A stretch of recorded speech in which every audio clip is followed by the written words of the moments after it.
Now we are going to start with the chemical properties of ether. So I just want you to know that ethers are actually very less reactive. They are actually very less reactive, you can say very limited reactions are there for ethers. But still we will look for a few reactions. As we know that ether is ROR. So we are going to look for the reaction of ethyl oxygen. We are going to cleave this bond RO, and even we are going to substitute this R, H of this R. Right. So the first reaction is reaction of ethyl oxygen. So as you all know that ether in like if you talk about ether, there are two lone pairs on the oxygen. So that means it acts as a Lewis base, and it can actually form a coordinate bond. Like with any ion which is actually acting as a Lewis acid. So the first one is reaction of ethyl oxygen with concentrated sulfuric acid. So suppose I have this ether and I have concentrated sulfuric acid. So what happened? We know that acid is actually formed of H positive and HSO4 negative ion.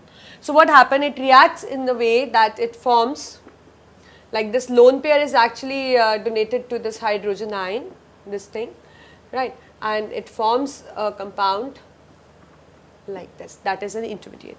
So this is a reaction in which you can see that ethyl oxygen with lone pair is just forming a coordinate bond with this H ion, and it forms a complex like this.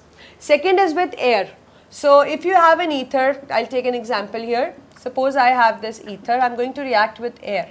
So what happened when it reacts with air? Actually, it actually forms the peroxide. It actually forms the peroxide. That is again a coordinate bond with 1 O. Right. And likewise, we can react with the Lewis acid. Suppose I have the ether and I also have this thing, the electron deficient compound. Let's take BF3. So as we know that octet of this B is not completed here. So but it has a lone pair. So it can actually form a coordinate bond with it. So this is donated to this BF3. So this is how you are going to show the reactions for the ethyl oxygen. So there are reactions of the ethyl oxygen because it possesses the lone pair, so it can act as a Lewis base, and it can combine with Lewis acids, that means the compound which are actually in need of electrons, and form a coordinate bond. So as I have shown you 3 reactions, like with concentrated sulfuric acid, with oxygen it is forming peroxide, with BF3 also it is forming a compound. Second is cleavage of CO bond.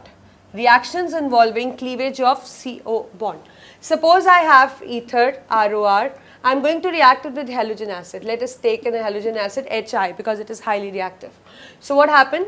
It cleaves in a way that like this and this bond is going to get cleaved. So as a result we will get alcohol, and again we will get an alkyl halide. But if you will keep this hydro acids, halogen acid in excess, then you are not going to get alcohol actually. If you use this in excess, then what we get is we get only alkyl halide with water. So this is what is a reaction of halogen acid, and you have seen that there is a cleavage actually. C and O bond is actually cleaving. So this is how the cleavage occurs. Similarly, we can show the cleavage with PCl5. Suppose I have ether and I have PCl5, then what I am going to get? I am going to get again alkyl halide, that is the alkyl chloride actually, and along with that we will get POCl3. So this is again a cleavage, right. Third, with acid chloride, suppose I have an ether, we react with acid chloride. Let's say we know that acid chlorides are particularly ROCl. So it is again going to cleave this way, and what we will get? We will get again RCl, and along with that we are going to get a pleasant smell, pleasant odor substance, that is the ester. So that means if you cleave it, you may get an alcohol and alkyl halide. You may get only alkyl halide if halogen acid is present in excess. With PCl5 you get the again alkyl halide. With the ROCl, that is acid chloride, you get the ester as well as the alkyl halide. So this is what is involving the cleavage, right. The third property is the reaction of alkyl group.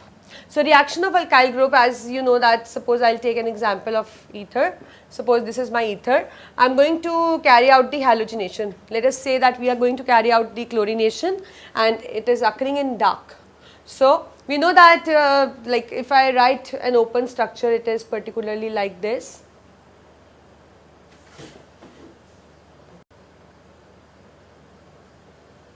it is particularly like this. So these are the alpha carbons which possess the hydrogen. So here halogen is going to replace this hydrogen one by one. So what we can get actually, we may get this 1H will be replaced by Cl,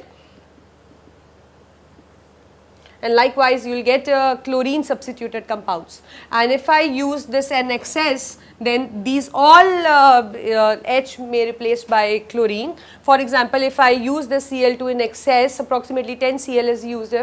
So what you see is, you see that everything get converted, like all H get replaced by Cl, and we get CCl3, CCl2, O, CCl2, CCl3.